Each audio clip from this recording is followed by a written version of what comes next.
আবু হুরায়রা রাদিয়াল্লাহু আনহু থেকে বর্ণিত, তিনি বলেন, একবার রাসূলুল্লাহ সাল্লাল্লাহু আলাইহি ওয়াসাল্লাম মজলিসে লোকদের সামনে কিছু আলোচনা করছিলেন। ইতিমধ্যে তার কাছে একজন বেদুইন এসে প্রশ্ন করলেন, কিয়ামত কবে? রাসূলুল্লাহ সাল্লাল্লাহু আলাইহি ওয়াসাল্লাম তার আলোচনায় রত রইলেন।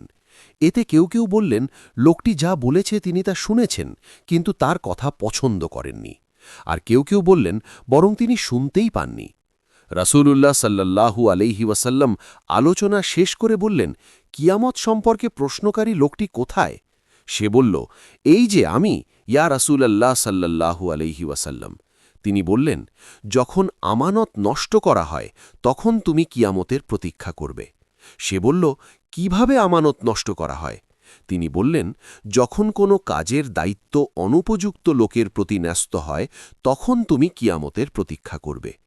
সহিহ বুখারী হাদিস নম্বর ৫৭।